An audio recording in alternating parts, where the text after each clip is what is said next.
Well, hello, friends, neighbors. Welcome to another special edition of Whiskey Neighbor here on a Tuesday. And I have with me here a special guest, never been on the channel before, Tyler Dyck from Okanagan Spirits. Welcome to the show, Tyler. Well, and thank you for having me. You know, I've been really excited. I have to say, there's been a bit of chatter when I said, "Hey, I'm going live." A number of people are like, "Oh, I want to hear from Tyler. I want to know what's going on in BC. I want to know a little bit about the craft guild going on." There's actually a fair amount of interest specifically to BC, and of course, Okanagan Spirits. So I want to get to some of the things that I've seen, some petitions and some news articles that might be controversial, but I don't want to start there. So that's coming. Yep. I do want to say, hey. So thankful you could be here. Thank you so much. Well, I love it. Anytime I get to sit there and drink whiskey and talk whiskey, I'm there. Sign me up. Oh, I appreciate that. And we are going to be talking about a couple of bottles that you sent my way. I've got this Laird of Fintry single malt. This is a rum barrel finish. You can see I haven't opened these because I want to share them with you, first thoughts, that kind of thing. So we'll get into the story of that. And then I also have this BRBN. Now, I'll confess, I have had your, I want to say BLK, like the black BRBN. I was at your place. I have family that live in and around Vernon and Armstrong, and I bought a bottle and biased, but I really loved it. But this is not quite that. Like, this is something else. So we'll talk about that as well. Exactly. Yeah. Perfect. So I see some people are coming in. Welcome you guys to the channel, and get your thinking caps on, you guys, because I want great questions. I can never think of the right questions to ask our guests, and I feel like Tyler is the right person to ask some of the harder stuff. So be thinking of some harder stuff. But while you're thinking of that, you guys, Tyler, can you tell me a bit about Okanagan Spirits, about your journey? Like, how did you guys get into distilling things or making alcohol? Like, talk to me about that if you can. Yeah, so I guess you could say, like in Western North America, of course, we had this little thing called Prohibition that happened turn of the century, and as you know, that pretty much shut down traditional whiskey making practices from farm to bottle for multiple individual producers doing that terroir specific for almost 80 to 100 years. You know, you had monopolies form and the sort of basically stranglehold on the industry. And you ended up having a system where those monopolies worked with government taxation wise and different lobby group wise to basically enact laws that made it impossible for someone to get into the industry. You know, there's laws on the books that are like, unless you can make 1 million liters, you can't be a distillery. And like, that'd be like saying to Ford when they started, unless you can make 1 million cars, yeah, sorry. You'd be like, no, they're not going to make a million Model Ts in the first year. I've heard some of that, but is it right that something started changing a decade ago? I'm just going to throw a number out there. Yeah. So if you rewind back like 24 years ago, Okanagan Spirits, 23 years ago, you know, we were the sort of tip of the spear in Western North America. That was probably, if you were to ask my dad if he was here and myself, you look back, it seemed like a really good idea at the time. We're in beautiful wine country here. We're in one of the best growing regions in Canada. Yeah, it's Canada's semi-arid desert. So if you're going to age whiskey, it's beautiful and dry and lots of fluctuations in temperatures, but generally really, really hot in the summer. Somewhat cold, but pretty mild in the winter, but it's always dry. So it's ideal conditions for growing and for maturing spirits. And, you know, we had friends at the time. These are small towns out here. Our family's from pretty small town rural. My dad's family, 13 brothers and sisters. No one likes doing things by the law, by the books. And my granddad's side of the family, same. We're 5 generations in this. And so we reached out to the politicians and politicians that happened to be in the government at the time. Because of the wine industry is here, there was some of these politicians that were in charge of liquor portfolios, or at least had sway over it. And they convinced us that, yeah, this seems like a good idea. We made the changes for wine. We eventually made some changes for beer, but if you guys are wanting to start the distilling industry, jobs and power the agriculture agricultural sector do things terroir specific, not just buy less, actually do 100% bottle. Well, Right. we'll make the changes for you to allow that to happen. Now, of course, the one thing they didn't say is when they said they're going to make the changes, they didn't say in a decade. Right. So the first 10 years of our existence were very challenging, and a lot of hard work, a lot of hemorrhaging of money, and we knew it was going to be hard. We just didn't realize that the government would be that slow to change something which makes literally the potential of hundreds of millions of dollars to billions of dollars for a local economy. And that's what, in my role as the head of the Craft Distillers Guild and the head of the Canadian Craft Distillers Alliance, that's what our main mission is to convince politicians that this is the best way forward. Hey, if you're going to drink alcohol in Canada, if it's made in Canada, that value-added knock-on benefit of $20 extra per bottle, value-added production benefits and revenue that stays in local communities is much better than shipping in spirits to Canada, putting a fake label on it and saying this is. Yeah, now we're already running down into this, like how to be a distiller and what this means and the laws behind it. So we're getting some questions now around a little bit of that. Mm-hmm. So if I go back to in the beginning, what were the laws then? Well, technically it was illegal. And so we started, and the first 10 years were really kind of tempting the government to shut us down. Well, we continued to produce, and they had to come up with these designations of what is a craft distillery, what would happen, what sort of benefits, if any, that they would give us. Right. And finally, they came out in 2010 with an agreement that was really just, it was, if I can say bullshit, it was terrible agreement. It didn't help anyone. It was obviously driven by the big multinationals having too much sway on the LDB here in British Columbia. And it really had no benefit at all. It just basically ensured that a craft distillery would go bankrupt. Wow. And so we said, well, no, we'd rather do it the outlaw way we are right now and continue on until we get an agreement. So we fought for a few more years. And in 2013, that's what you're referring to. So just over about a dozen years ago. Yeah.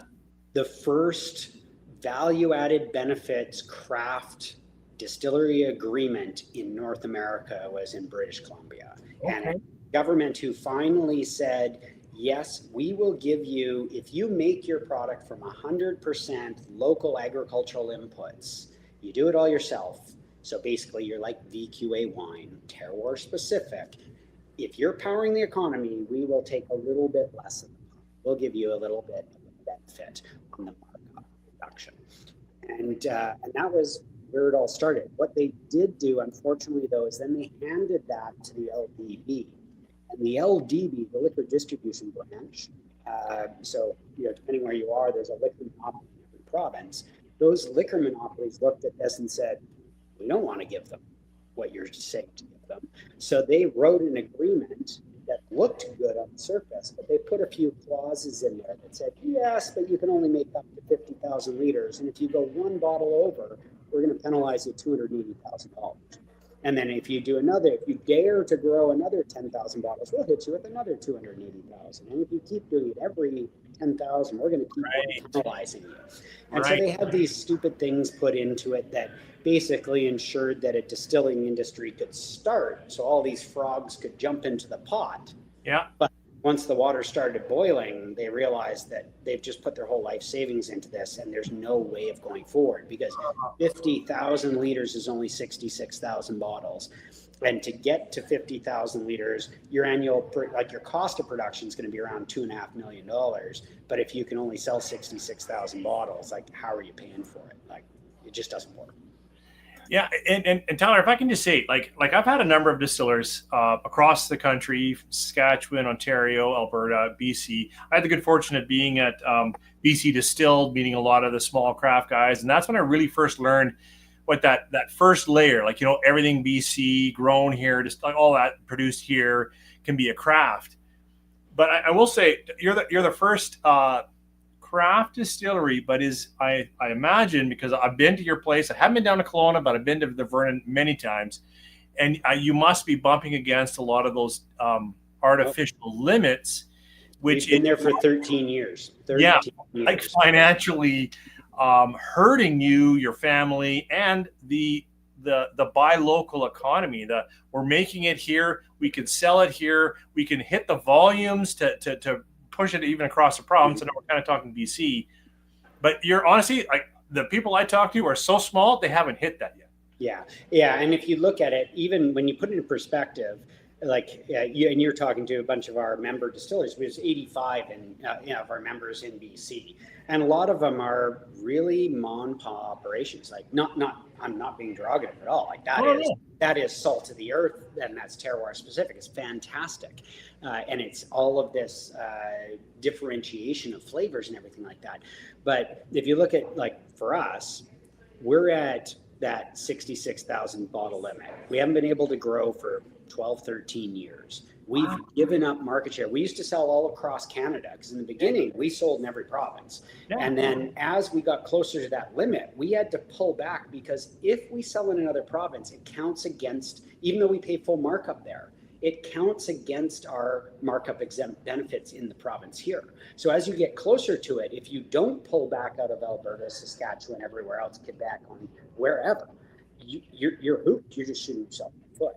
And so as we got closer and closer, now you see a brand like Okanagan Spirits, which was very recognizable going back 15 years ago, right, like in every province. And then now to have that success story hit to here and then plateau out is the most idiotic thing, especially today when we're talking, you look at Carney sitting down with interprovincial trade, and we're going to open things up. But if you have caps on your distilleries, and to put it in perspective, 66,000 bottles. One of our good friends who we actually distill for, Quailsgate Winery.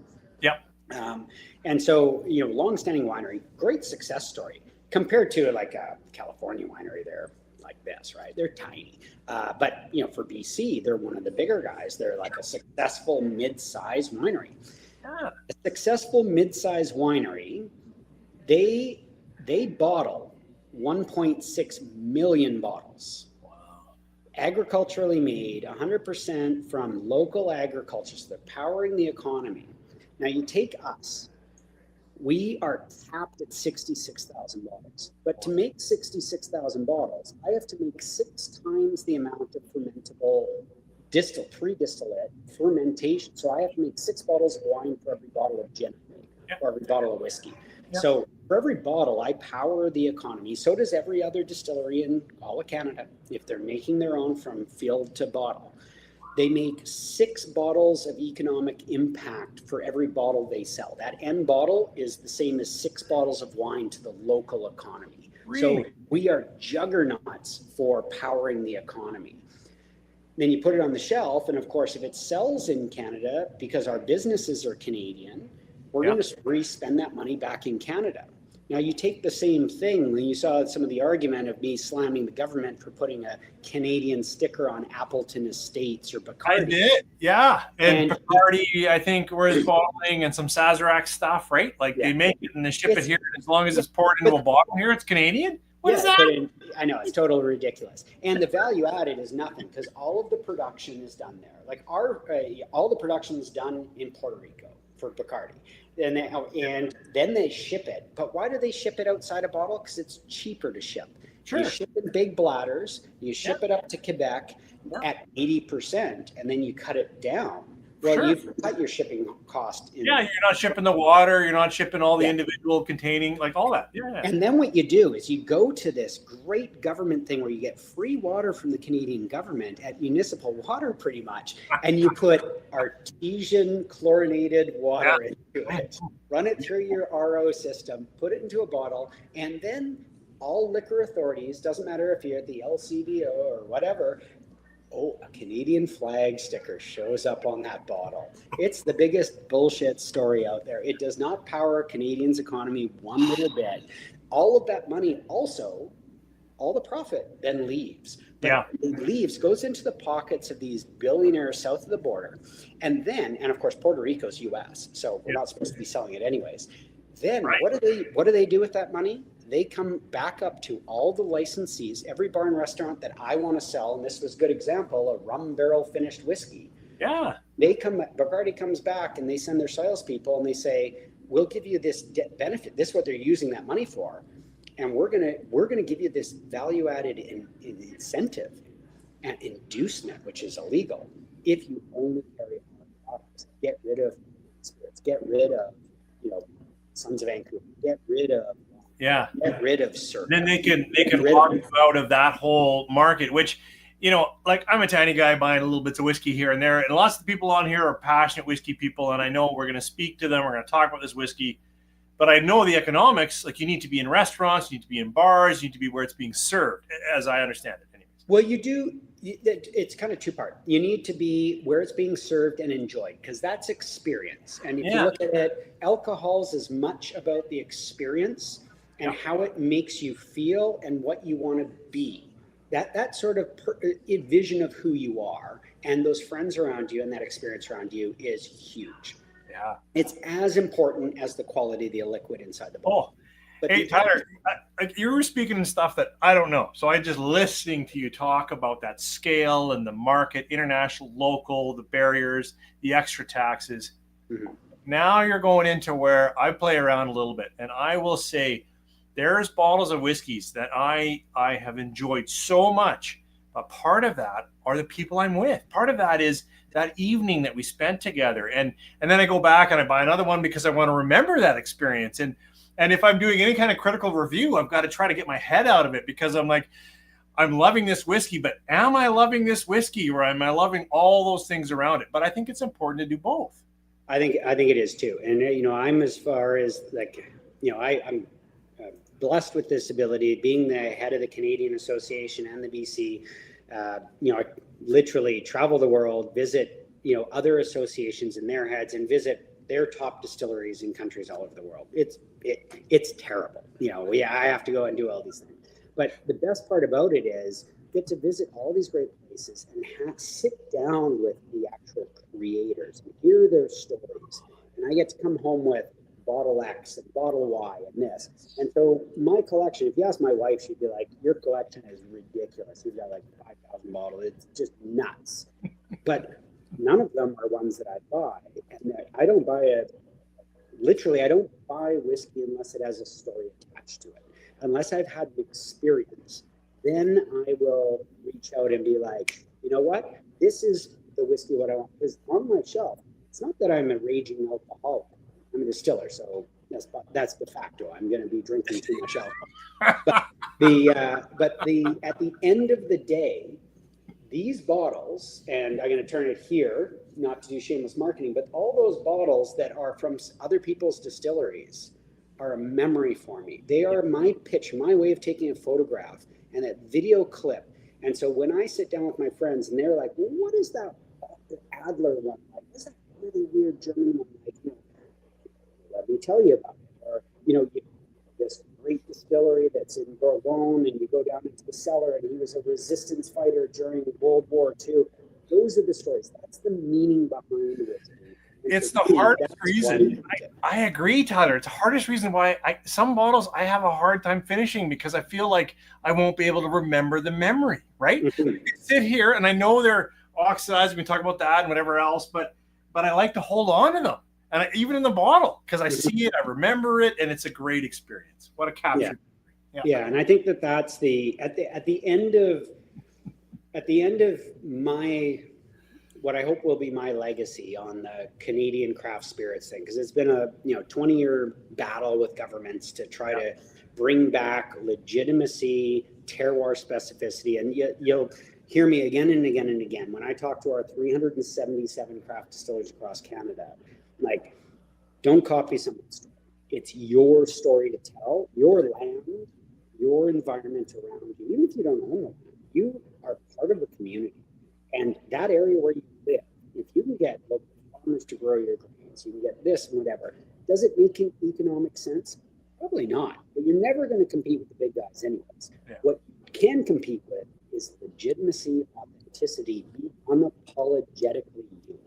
When you are unapologetically you and you actually speak to the terroir that's from there, then you get these different flavor profiles, stories, and experiences that people are buying into. And now more than ever, people are not buying a product just to consume it. They're not buying whiskey to consume it anymore. People are buying less and they're buying better. What they want is a story, and they want something that they hate, absolutely hate the fact. Big brands, Jack Daniels, Jim Beam, doesn't matter, whatever it is, Angels, these guys are telling you a story that you know is absolute bullshit. It's made in this tank here, it's owned by the parent company, it's shipped out. And I love some of those things too. There are certain flavor profiles. I was like, they really hit it.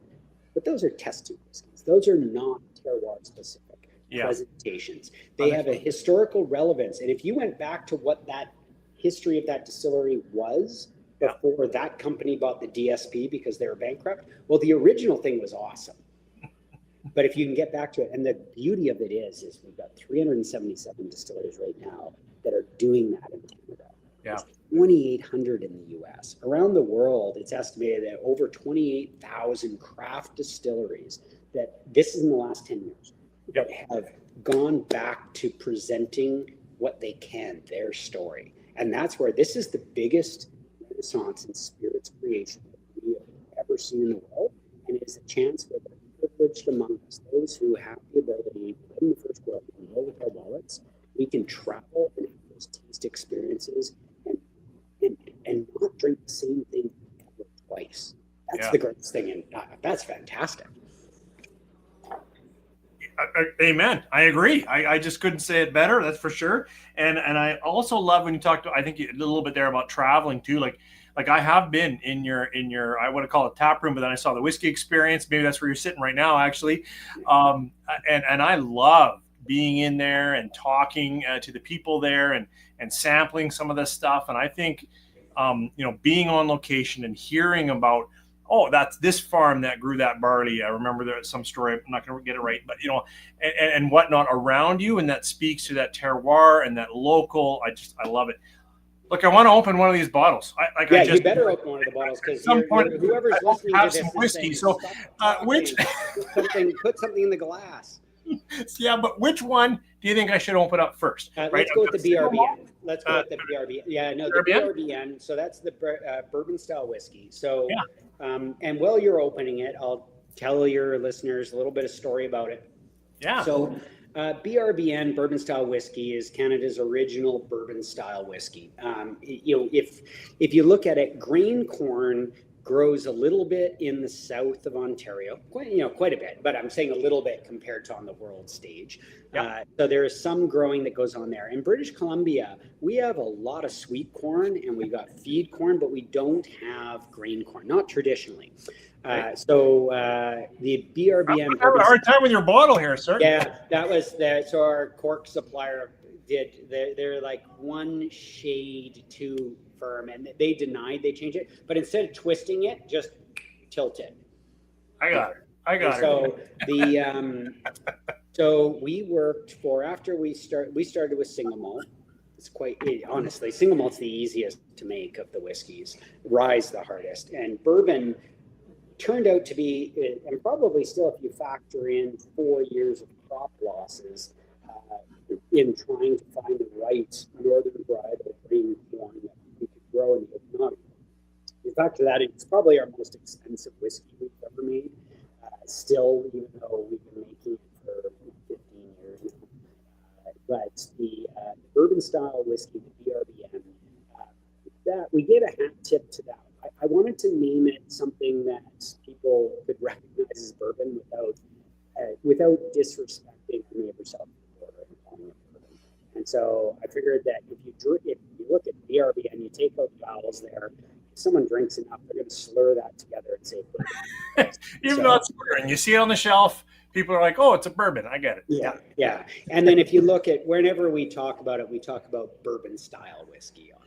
And I do appreciate, like I will say, single malt made a good enough splash away from Scotch. Like when I really talk to people that don't know whiskey, they might struggle a bit with that. But as soon as you're into the game, single malt, people understand Scotch from Scotland, but it could be single malt from Canada and other places. Yeah.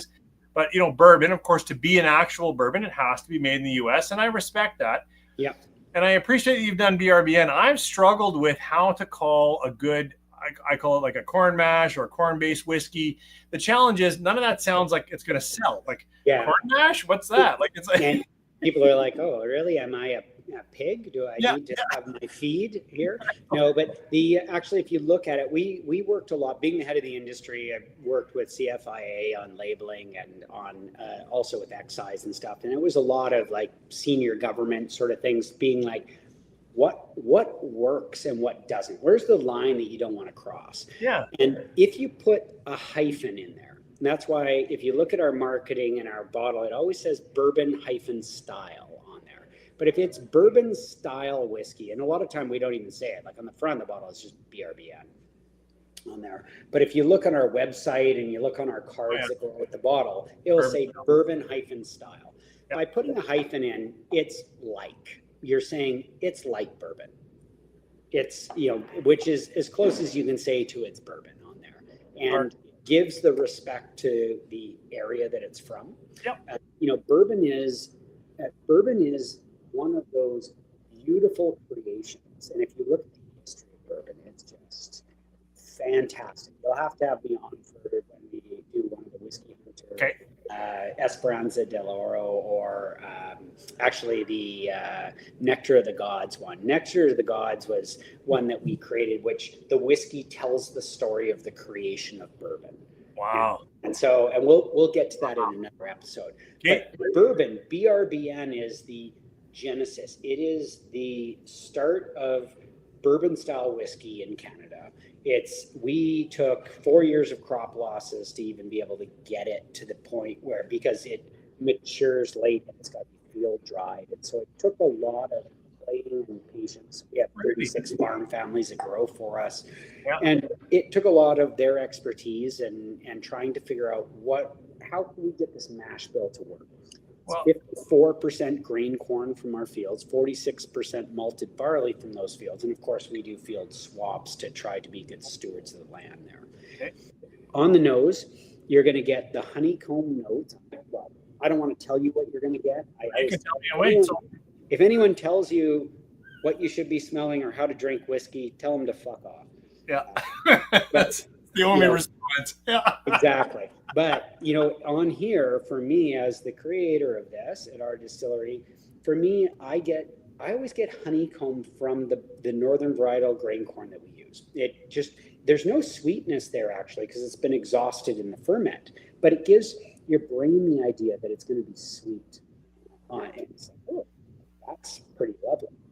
Bourbon at the start, if it's done, not distilled bourbon, not home distilled, but hot distilled bourbon, done properly, is the Pinot Noir of whiskeys. It's gentle. It's the gateway whiskey. It's subtle, so you have to know how to appreciate the different flavors, but it's gorgeous. And so if someone doesn't like whiskey, we often pour them this, and especially a lot of times people come in and they're like, no, I don't drink bourbon. That's just too harsh. Because a lot of bourbons are at 50%, like This is at 40%, so 80 proof. This one here, when you smell it, honeycomb, caramels, vanillas, just lots going on. A little bit of almost stone fruit that's in there. It's 54% grain corn from the fields, 46% deep, rich malted barley. Yeah. And so we wanted to do something that, because we were already making single malt, when we came to this, we were like, let's give something that gives the elegance of bourbon, the subtleness of bourbon, honeycomb notes of bourbon, but has the legs and the body, heart and soul of single malt. So it just pulls into that category. So we wanted to make a sipping whiskey that wasn't just a cocktail mixing whiskey. Yeah, you can use it for cocktails, but it can stand up by itself. Okay, now I'm with you in some of the sweetness and the honeycomb and whatnot in the nose. And when you said it's this elegant whiskey or something close to that, I'm like, okay, I can get that in the nose. But I will tell you, I've had my fair share of bourbon, and it's not my first call about bourbon. In fact, when I usually, and I want to get into this a little bit here, people have been asking me, especially the last 6 months, well, I can't get bourbon, what should I drink? I can't get bourbon, what should I drink? And And a lot of the stuff that we have doesn't have the same kind of aggressive new oak, higher proofs like the 45% or 50% that they clearly associate with bourbon. And I have to say, a lot of me associates a lot of that. Exactly. And it's even a historical element to it. You know, because if it's just a corn whiskey, I'm not saying that's this. I haven't even had a sip here, but sometimes, like, there's a ton of Canadians that I have on the shelf that are in old oaks, low proofs, and 100% corn, 80% corn, 95% corn. I got a bunch of them, and they're sweet and a little bit forgettable. And so one of the things that I like about bourbon, now we're going to get into this, is that it punches through some of that stuff. So now you've described the nose, and it is inviting, and it's rich, it's welcome, it's sipping. I'm not going to mix this. I'm going to enjoy it. But is it like a BRBN? What's the character I'm going to get when I taste it? Exactly. So hold that thought. Just go back to sniff it and before you taste it. So one thing that our family, I think when you're in the industry long enough and you look at it, we looked at it when we came into whiskey making. We said, why are people using second use barrels? Yeah. Us, it made no sense. We were like, bourbon has such a beautiful characteristic, and it pulls all of this color and gorgeous flavor, and you spend time toasting the barrel, which basically is caramelizing the sugars in the sap, so you can get natural color and beautiful caramels in the nose and toasted sugar. Who doesn't want candy? Come on, that's going to taste good. Yeah. I look at whiskey. And I went back to our cooperage house, and I said, you keep trying to sell us because we make single malt, we make rye, and now we're making bourbon. Of course, we're using 100% virgin use barrels that are, because our climate is dry, and I'm going to get a lot more angel share, so it's going to go deeper into the barrel. I need to Wait a second, Tyler. Just wait a second. Did you say 100% virgin used barrels? No, virgin use, first fill. So 100% virgin barrels. Okay. But what we do with those barrels is we toast them much longer. So instead of charring the barrels, just charring the barrels, we pay them double the amount to do a deep toast all the way through. Okay. And so it caramelizes all of the sugars, all that sap that's in those staves, that 1 inch of stave there, all the way through, because this is what people don't tell you about when you start doing whiskey, is whiskey was aged. If you look at the history of whiskey, especially when you look at Scotland, it's in the worst place to actually age whiskey. It's cold. It never gets above 15 degrees. You don't get very much barrel effect if it's below 15 degrees. It's barely doing anything. And it's wet. It rains there all the time. You grow fungus in your armpits. And my best friend's from Scotland, so I know he's got fungus everywhere. And you basically, when I was at Springbank, and when you do whiskey school in Scotland, you're just constantly trying to figure out how to get rid of that itch because you're wet all the time. Yeah. If you're going to if it's wet, you're going to lose proportionally more alcohol out of that barrel than you are going to be losing water. You're not going to get the barrel effect. You're not pulling a lot from it. Sure. Because of that, they age their whiskeys for 20, 25 years. Sure. And they keep topping them, and they do that. But they need to, because the climate, quite honestly, sucks for maturing, not aging, but maturing whiskey. If you look at the science of it, to mature whiskey the best, you want a climate that's dry a lot of the time, because it's going to wick it into the barrel. So it's going to suck, and you're going to get more angel share. But then fluctuations in temperatures. So especially dry and hot, and you want to keep above that 15 degrees as much as you can. But as much as fluctuations you're getting this accordion pumping the barrel and sucking from. So you're getting more extraction. But here's the thing. Cooperage houses are used to just toasting or charring barrels. They're good at it. They do a great job. Flames going through it. Looks fantastic. But the toast, they usually just toast the ends. Now, what we're finding, this started, if I go back 15 years, I went to our cooperage house and said, I want you to toast the whole barrel before you char. I want that. And they said, stupid. You're wasting money. I said, I don't care. We're in a dry climate. It's going deep. I'm noticing resin characteristics because I think I'm going too deep into the barrel here, getting past that line of toast. And so they kept on saying, no, this is dumb. They kept on telling us, for your single malt and your rye, just put it in second barrels. That's how you're going to get around this problem. Right. Yep. Like, if you come to my house and you want tea, I don't make myself tea and then use that used tea bag to make you tea. It's not going to taste good. So I was like, no, we're going to do this. I can tell you, our cooperage house, one of the bigger cooperage houses in the States, said, I won't sell you barrels then. I was like, pardon? You're not going to sell me barrels that I'm going to pay you double for to custom toast through.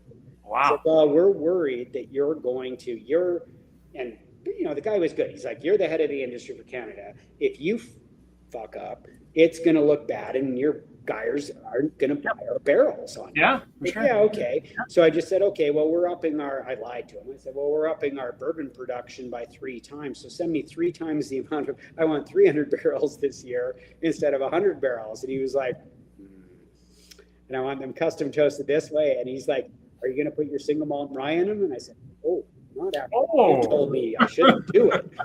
But of course now that's all we do. Virgin use barrels is in our climate is the key to getting 100% natural color and this full body caramels, vanillas out of it. But when you taste it, whether it's a bourbon or even a single malt, you're going to get toasted oak. You're going to get that full barrel effect that's on there. You're going to get those natural flavors that aren't added in the 9.09% rule.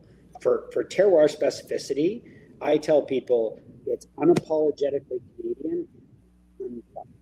Yeah. Screw with your whiskeys. This is what, and that's where, and I'm sorry I keep swearing on your show, but at the end of the day, that's all right. I think everyone here can handle it. We're drinking whiskey. I think if you're drinking whiskey and you can't handle a little bit of colorful language, something's wrong with you. But at the end of the day, you should be able to present a whiskey. If you can't present a whiskey without messing with it, well, you're doing something wrong on there. You're using barrels that are not good enough for your whiskey to age in, or you're not maturing it long enough, or you're not spending the time on your crop to actually grow the right grain. There's something in that recipe that's missing. Okay. And so on here, yes, honeycomb and stuff on the notes, but virgin use barrels. So like you said, you're going to get that full pulp. Now this is 40%, so 80 proof. It's not a 50%. And we do have 50. We have got 100 proof bourbon, BRBN 100 proof. We call it. I mentioned that black or BLK. I don't know, whatever. BLK, 50 something, 3 or something. I don't know. You're sipping. I'm sipping. Cheers. Yeah, cheers. So this one is. And this was Canada's original bourbon style whiskey. If this was south of the border, it means everything is just made in Canada. That's the only reason why we don't call it bourbon and why you shouldn't call it bourbon. It's bourbon style whiskey made in Canada under the same idea that you would do sit down there. But it's done in a pot style distillation. We don't use double column stills. That also allows you to quite honestly, clean it up a little bit better. So you're not having those heavy fumes or whatever. You're not having that burn and stuff on there. And so people say like, well, why don't you make it like that? Like get a doubler still and do that. And be like, well, that's not my pappy's heritage. Like, I don't want to fake. I'm not going to be the guy running around in a kilt pretending that I'm Scottish because I make single malt whiskey. Like, okay. Not Scottish. Now, you hit with talking a lot of the questions we had out of the chat here. Like they wanted to know about the ratio of grains. We've done that. They wanted to know that it was natural color. You've said that. We've talked virgin use barrels. You've said that. But sometimes, and I wonder, your thoughts about this. We can get bent out of shape. What about chill filtering? Do you guys chill filter this? No. And to be honest, like when you look at filtering, we have a whiskey collective cask club. Those whiskeys come out and they're either unfiltered or they're basically put through like it's nothing in there. And any bit of filtering you do is going to remove the long chain fatty acids. Yep. Those long chain fatty acids are your flavor profile. Sure. And they like, if you have a bottle, like, and all of our bottles, all of them, and again, unapologetic for this. People often will be like, oh, I can see a little bit of sediment coming down in the bottom after like a year or two on the shelf. I was like, you're welcome. You know, that's what a whiskey should have. If it's been chill filtered, they've done that for stability and for being able to make sure it looks the same. For sure. Yep. It's always the same. Yep. But when you chill filter, you're taking at least, depending, and this is talking to scientists, not myself. Like, I have a medical background, but I'm not a scientist when it comes to this sort of filtration science on this. Right. Yeah, sure. I've looked at it enough, and we filter a shit ton of whiskey. If you chill filter, and we've tried it, we put it side by side. Yep. Chill filter versus unfiltered versus just putting through a cellulose filter. Yeah. Very, very rough filtering. We choose very rough filtering for us, so it takes the charcoal out, and that's about it. Yeah. There, from the charcoal from the inside of the barrel. But if you take out all those, if you chill filter, those long chain fatty acids glom together. Sure. And then they get caught in the filter. But Absolutely. They're a big part of that flavor profile. So we always tell people, like, and if you go to the World Spirits Awards, it's the same thing. Well, I guess there's some charcoal in my glass, so I guess I didn't filter it all that well on here. So, again, well, you're welcome on that one. But when you come to, if you go to the World Spirits Awards or any of the real serious competitions, not the Diageos, that are actually true distillers and true spirits connoisseurs, they're gonna roll that Glencairn glass, and then they're going to hold it up. Sure. And if it doesn't have legs, they're not even going to taste it because they know it's been chill filtered on there. And so it can't possibly be as good as the other whiskeys that they've got 100 other whiskeys to taste. Why would they taste that? Now, do you put that on your bottle? Anything of that? Natural color, non-chill filtered? That's just who we are. Like, if you came here and you asked me if I'd chill filter, I'd smack you in the face and say sorry. Okay. Well, and we've had that before. People have said, why don't you put chill filtered? I was like, I also don't put not ethically grown. And it did this, like, we grow organically. We do this. I don't put all of this stuff on the label. But if you know our family, this is what we stand for. And I have to put a whole list of things on this bottle and say, like, ethically grown, blah, blah, blah, sustainable. I don't say on here that all of the whiskey tails and fronts we drive all Okanagan Spirits vehicles on, so we don't buy petrochemicals. So when you drink our bottles, you're saving the planet one bottle at a time. No, but I hope that's captured somewhere in your look. I'm a geek and I look for that stuff, and I hope it's captured on your website somewhere. And I love this conversation, and I do trust you as a person committed to craft and your family. But there are some key words out there. There's a lot of craft guys that will make a point of saying, like, those two things. I almost have to say it in every review I do, whether it's filtered or not filtered, colored or not colored. I have to say it. I know. And on that, I just say, shake your head. Head of the industry, absolutely not colored, absolutely not chill filtered. And if you look at it, chill filtered is actually quite an aggressive filtration. Like, that's going down into often the negative temperatures on that. Sure. Now, true filtration, like, if you're going to get a good filtered product, do you want to filter it at 40 degrees Celsius? No. Bottles don't sit at 40 degrees. No. Filtration should happen at cellar temperature. So you're probably 15, 18 degrees, somewhere in that. And so if you're going to have that sort of, and in our opinion, you're at an entry level filter. Like, all we're worried about taking out is charcoal, because people are going to complain after a while. I get it. And I believe, as you mentioned, those esters also have flavors, but at minimum, they also have, I feel, mouthfeel. Like, I usually can smack around a little bit and go, I think this was chill filtered. Oh no, I'm getting the kind of the coating, a little chewiness, which I think brings a lot of life to a whiskey. So it does. Given a choice, I definitely I lean toward whiskeys that have, Yeah, I totally get the screening or the removing the carbon, that kind of stuff. Although I don't mind picking up a bottle. I've got a few bottles on the shelf of a thing. I'm like, oh, I think there's a little bit of like charcoal dust in there that's come off the cask. Well, you come in, and that's why, like in our private, so we have a private cask club. So it's our Proof Whiskey Collective. And 4 times a year, you get 2 bottles, and they're always like unique, one of a kind casks. So single cask releases, usually at cask strength, different presentations. They're going to be something you don't see. I'm showing it now on the screen. I don't know if you can see it, but I was going to ask about this because until we sat down, I literally didn't know about this. Yeah, so a Proof Whiskey Collective came out of, we do a lot, like in this room here, if you look around this room, this is sort of our whiskey private cask room. So we do about 200 private barrels a year for individuals, businesses, and they get private labels. They do private finishes. So they come in and they'll say, hey, I really love your rye, or I really love your bourbon or your single malt, but I met my wife on Martinique and there's this rum distillery, Habitation Saint Etienne, and could you do a double wood Saint Etienne finished bourbon style whiskey? And we say, sure as shit, we can do that. We do these all the time. And so all of those, so if you look at over the last 5 years, probably 1,000 private labels that are private casks, and they're all individual. They have their own story, and that person has been part of that process at double wood finishing. But the best part about it is they're not having to get a full-size barrel. Some of them do, but a lot of them are doing mini casks. So they're going to be 54 bottles, 36 bottles.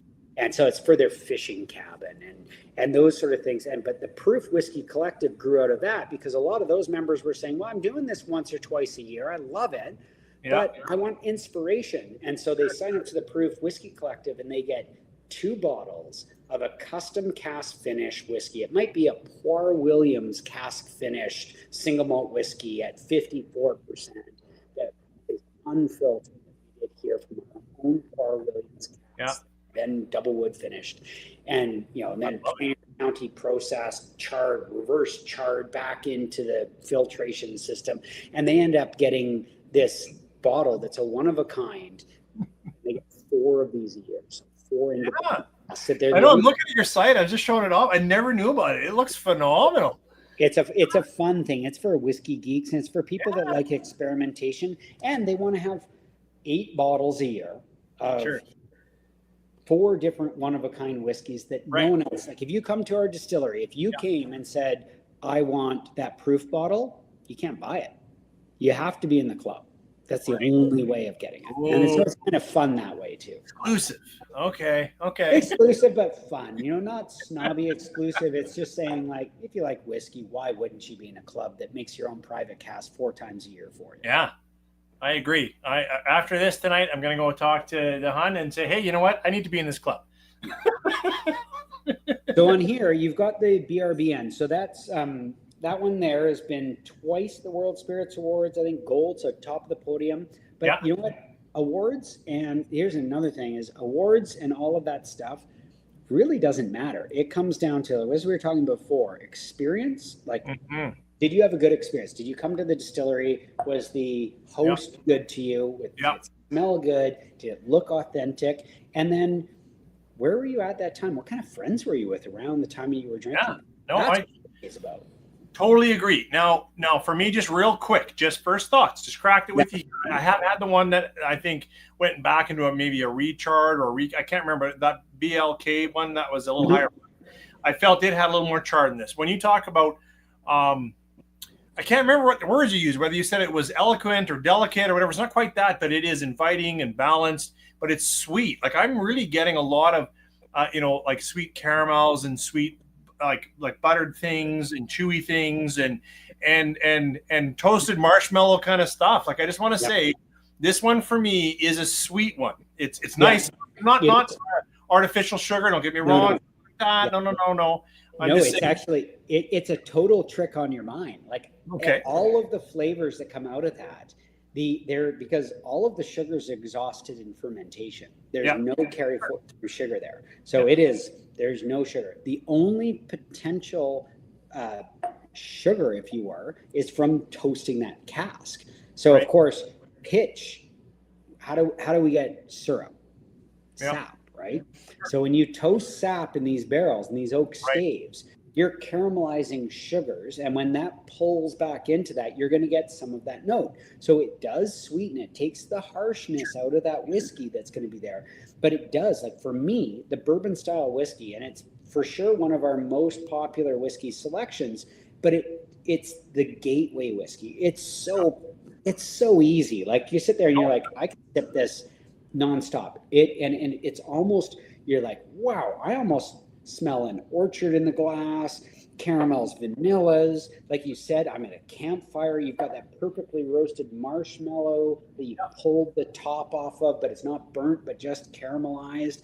Yeah, that's where I am. That's totally that is if I was describing, that's where I am for sure. And light toasted oak, whereas the black bourbon, the BLK bourbon, is a little bit different mash bill. So first of all, if you think 54% grain corn, 46% malted barley, but that malted barley, we chocolate malt that barley. We take it up to a high toast level, and that gives that malty notes. No, in the other one.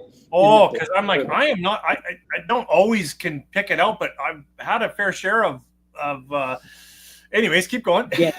So you get up to there, and then what you're ending up doing is you get that. So you get in the black, the BLK bourbon. It's also a cask strength, so it comes out at this beautiful, like depending on the year, 52 or 54% that it comes out at, and then depending on how we like it best, because it's our family's presentation. But that black bourbon that's in there also has this really dark, like those casks are a little bit more toasted as well. Yeah. So it gets, and again, it's cask strength. Yeah.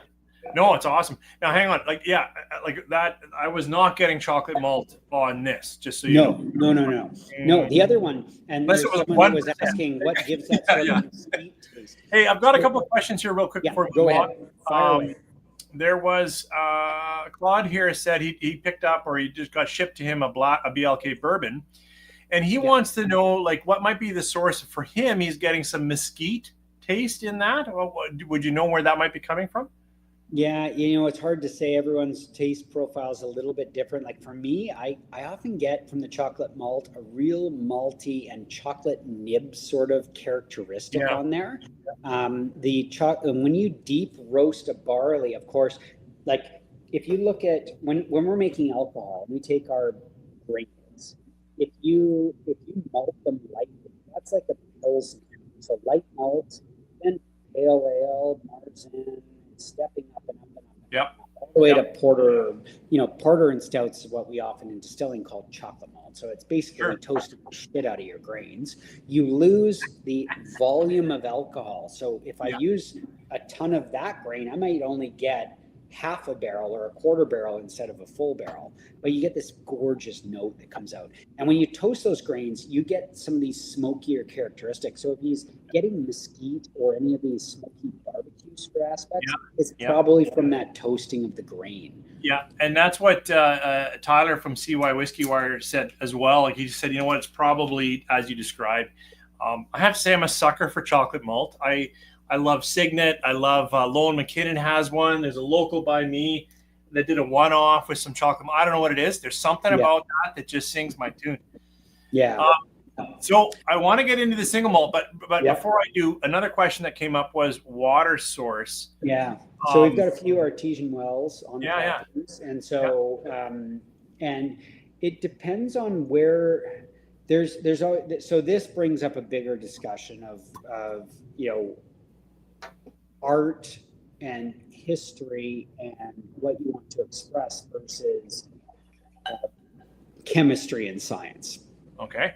And so really, if you look at 99.99999% of the world's whiskeys, even if they say they're using special water, are using RO water. Right. That's it's easier to monitor. You don't have alkalinity issues. You don't have anything. You don't have stuff that's going to mess with something you've done before.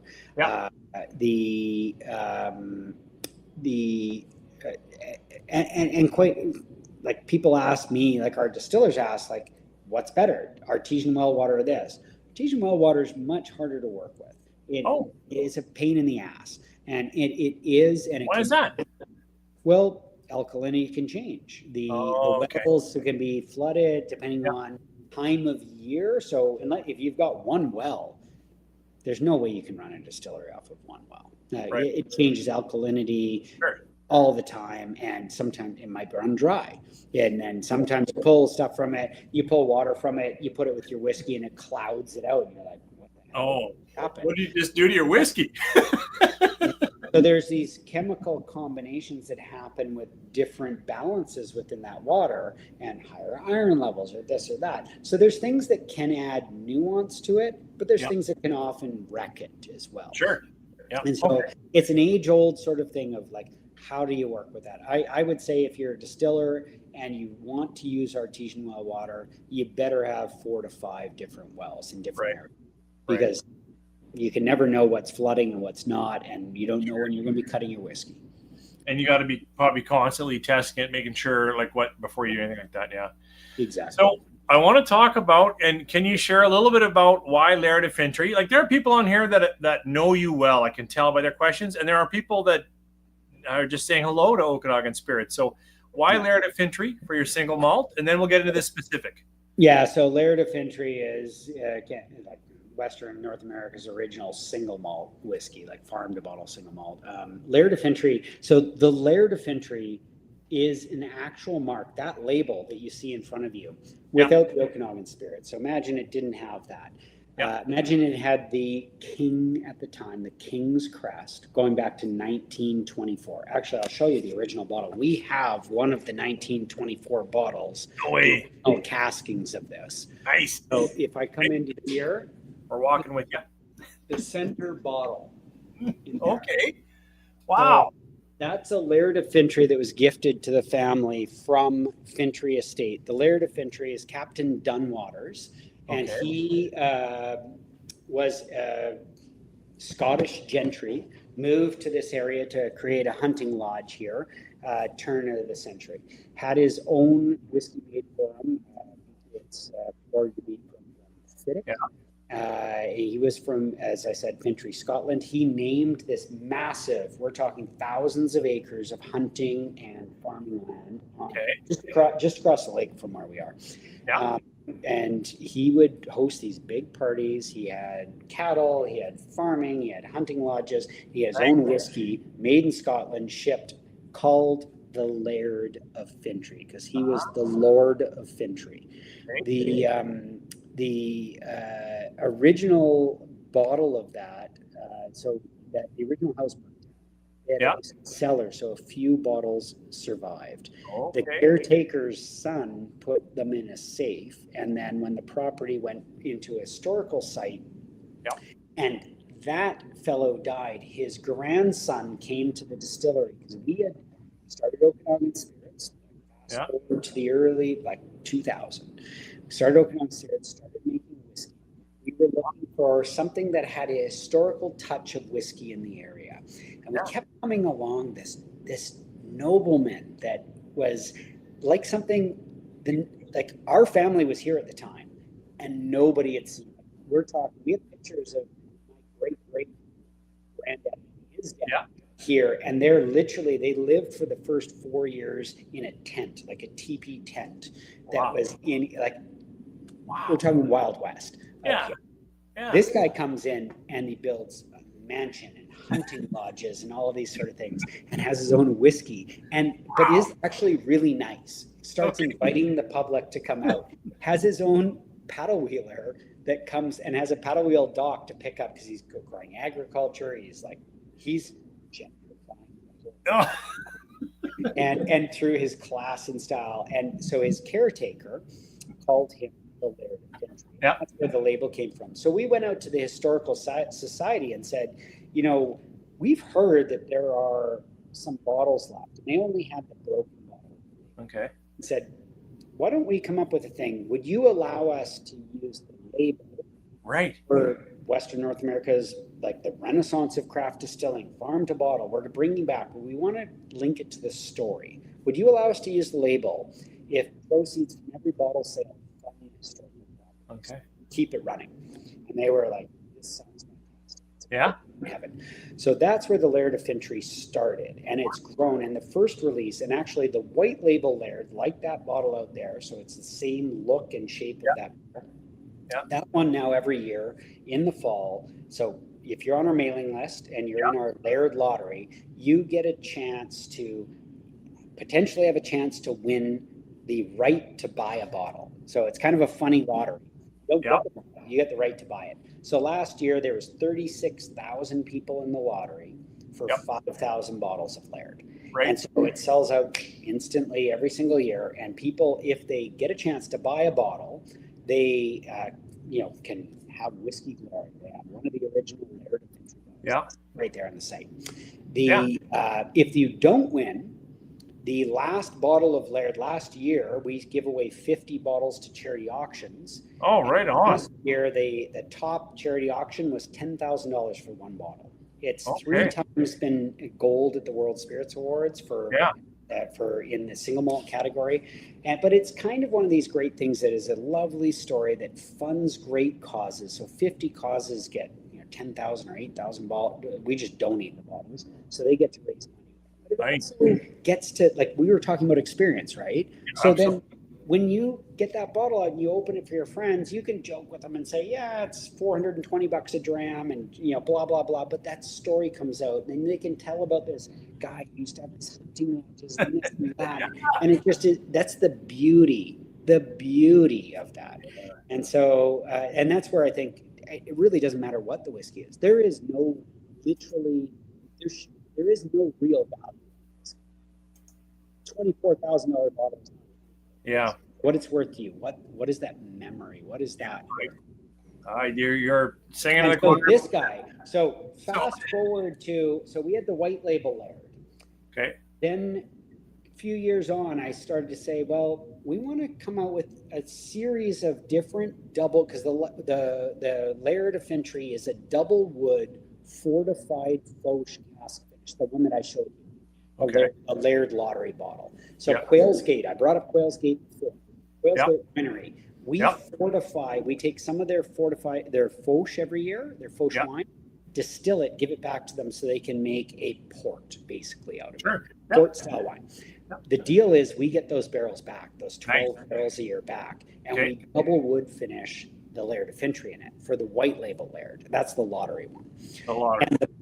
And then, but this one, I wanted to come up with something. So we said, well, we could do different double wood finishes. There's, the Laird like to travel. He traveled the world. Why don't we kind of bring on a little bit of the Caribbean? And one of my, being true to terroir, for years, if I go back 20 years, I started visiting a region in the Caribbean, an island called Martinique.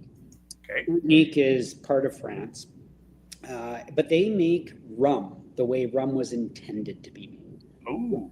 Rum was originally made from crushing sugarcane. Juice that was there, you would, just like crushing grapes, you get juice, you put yeast on it, and you make wine. Yeah. But what happened over the years, so this island still makes it traditionally this way. Okay. And so I started going down and saying, I want to create a relationship with one of the long-standing family relationships, my favorite that was on the island, which is JM on the north tip. And they've been making their rum agricole a little bit longer than we had. They started in 1786. So they've got a few years on us.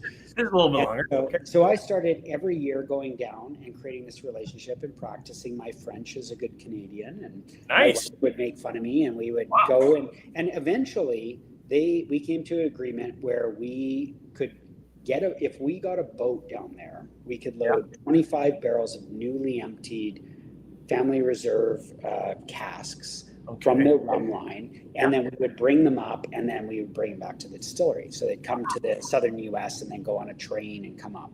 And so now every year we get 25 casks from JM that come in that same route and come back up, and they come sopping wet. So Nice. I pour out about that much of their 64% family reserve rum. It's gorgeous. I bet it is. We sip I bet it is. and we fill those barrels with our 5, 6, 7-year-old single malt that goes into that for another. This one here is 3 years extra.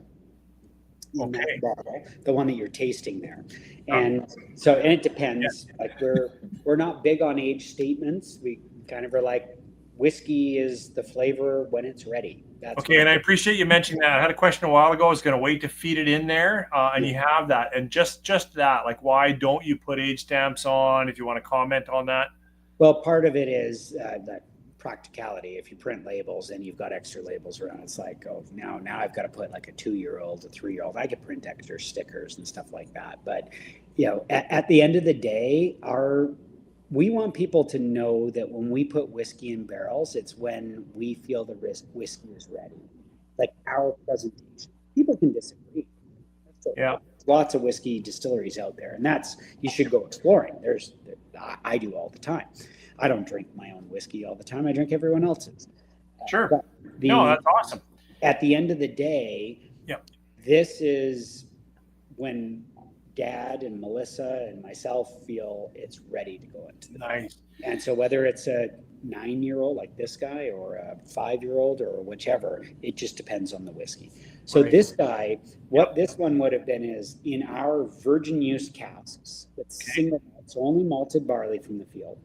Put into those casks. I think this one was which bottle top? What's the number on top? On the top? Yeah, what date? March 03/04/25. Okay, so that one would have been my memory. And now you're getting me at the end of the day, so I'm thinking that one was probably 6.5 years in the virgin casks. Okay, and then would have been 2.5 to 3 years in those rum casks, Martinique rum casks that come up. Then we refill sopping wet cask. So they're marrying with that. They're pulling 1%, so it's not a ton, but they are giving that subtle je ne sais quoi that you cannot get from just the grain, because now we're grain on reed or grain on and so you're getting that.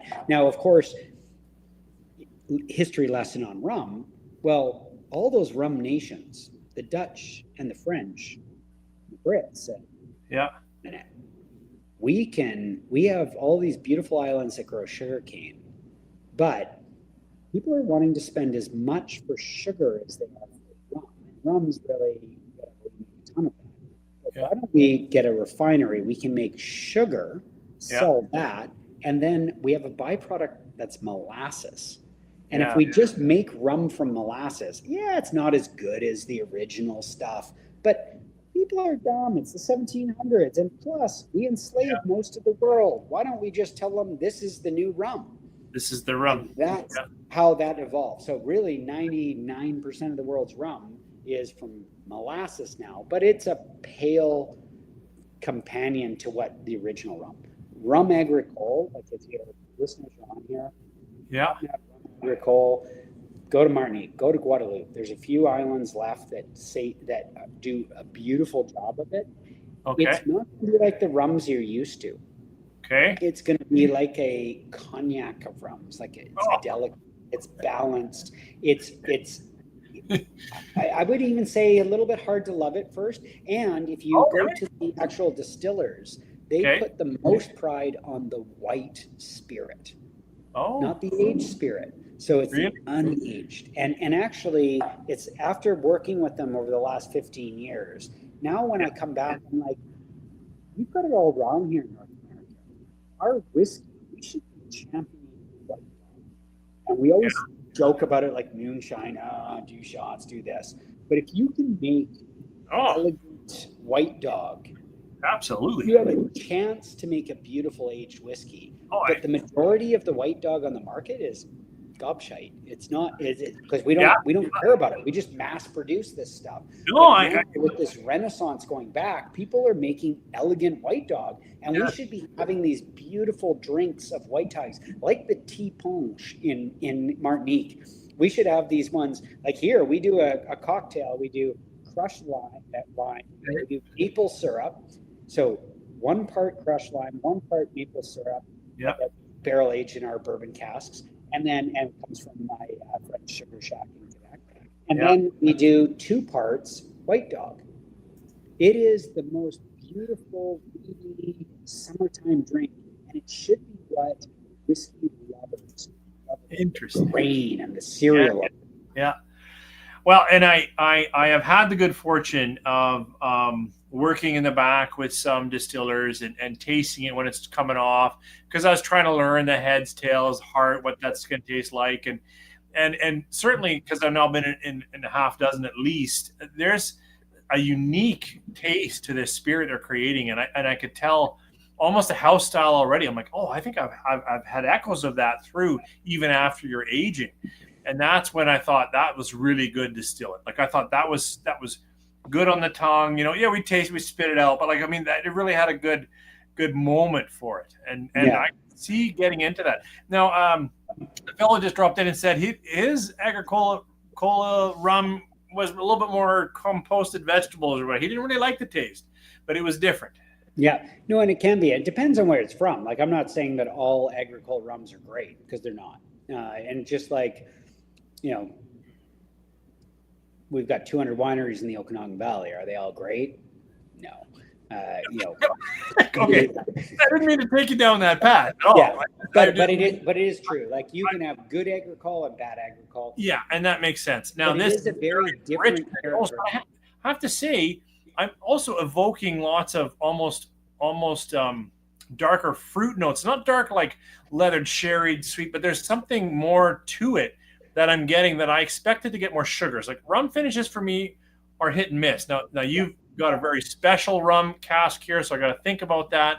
But I've had rum finishes that I just cannot fathom. Like I try it, I'm like, oh, this is terrible.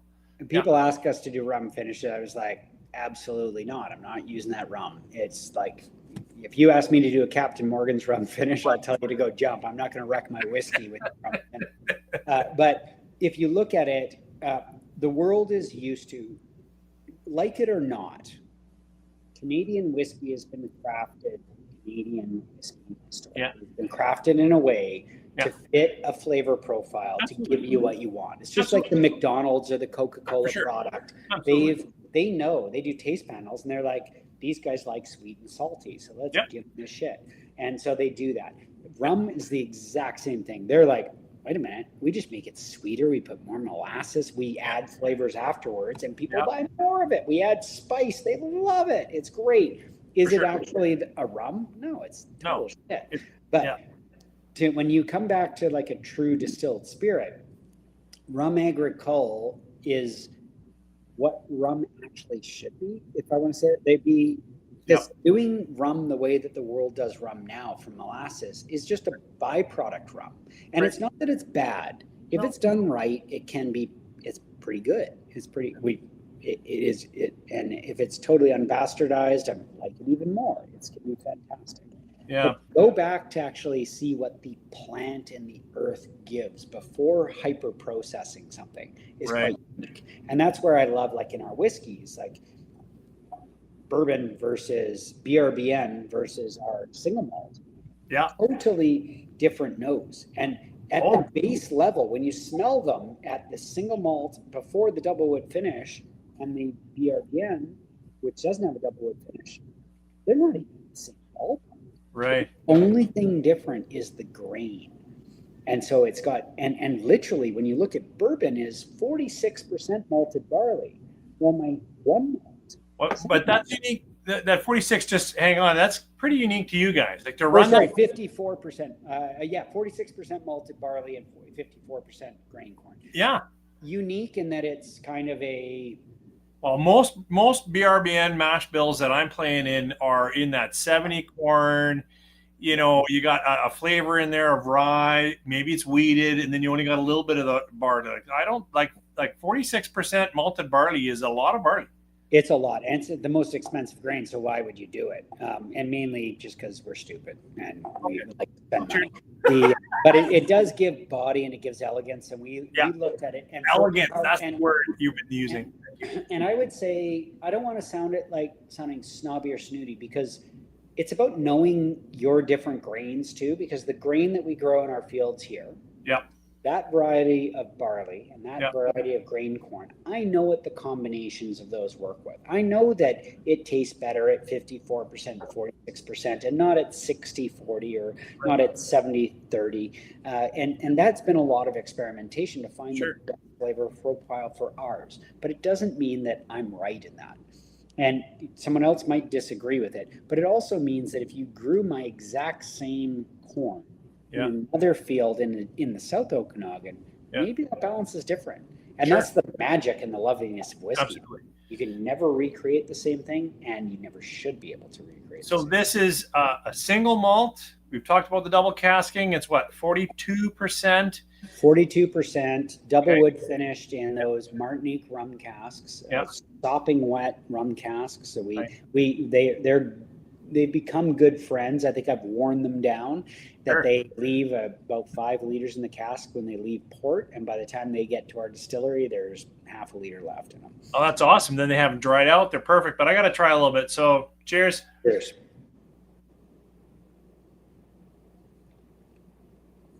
And for me, off the nose, I often give descriptors of whiskey. This is midwinter, dreaming of islands, sitting under a palm tree, looking out at the surf, and thinking, I should get up off my ass and get on my board, but this is just too good. Oh, I would use the term also rich and coating, and there's a bit of a spice palette I'd like to chew around and try to figure it out. I can't say it's this spice. It's just that different kind of spicing going on. Like a dessert. It's like a dessert whiskey. Yeah. Cheers again. I often get sticky toffee pudding off of this, but I get some of that. If sometimes in sticky toffee pudding, if it really stands out, you get almost a hint of cardamom on there, and you're like, I'm not sure what is there. Sometimes I get sarsaparilla on this, and I'm not sure why, because it shouldn't be in there, but it is one of these things where you get a lot of different flavors. Wow, it is rich. And I see that Thunderbird on here is saying, man, I hope that our stores bring in offerings into Manitoba. Well, BRBN is going to be hitting the shelves in Manitoba. I think it comes out in June here. But as you know, our family is outlaws, and we ship direct to your door anywhere in Canada. So you can get it without markup, direct, free shipping. Yeah, and that's where I wanted to go. We've kind of run up against a little bit of time, at least for me. Sorry. Yeah. And I wanted to end that way. You do have a newsletter, you do have a lottery, but I wanted to ask, because there's people like Tyler's out in Ontario. You're around Canada. We want your whiskey. How do we get it? Yeah, so go to OkanaganSpirits.com. If you click on our newsletter, we don't pepper you with shit. All you get is the new releases. You get first access to them. You also get entered in the lottery, which is huge because, literally, if you want a bottle, you could go.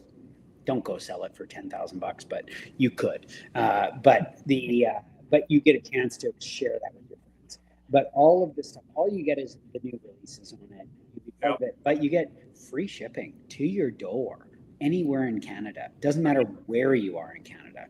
And so we will get you your whiskey at the same price you get at the distillery directly to your door. So you bypass all the government stores, all that shit that we're fighting with. That's the best way. So OkanaganSpirits.com. Go there and you can order whatever you want. If and I say free shipping. If you order a glass, I'm not shipping it to you. No. If you order $150, like a few bottles of whiskey, you and your friends can enjoy it. It's free shipping. You don't pay normally you go to a private liquor store, it's going to be a 30% markup or something. Sure. Government liquor store, if you buy my same bottle, they take 80% of the sticker. 80 by the time I get this back. Happening in the store there. That's why we don't sell through that. Manitoba is the one different spot, and they actually changed their model. They give us back 2/3 of the sticker price, but they still keep 33%. But if you're a winery, they only keep 13%. Which makes no sense because we have to stick why not? one. Yeah. Well, at least they're trying. That's better than 80. Until then, when they talk about interprovincial trade not being open, bullshit. Yeah. Been open for a long time. Yeah. We ship directly. Yeah. Does the government want me to say that as head of the industry? No, they definitely do not. But everyone ships direct. Wineries, distilleries, doesn't matter.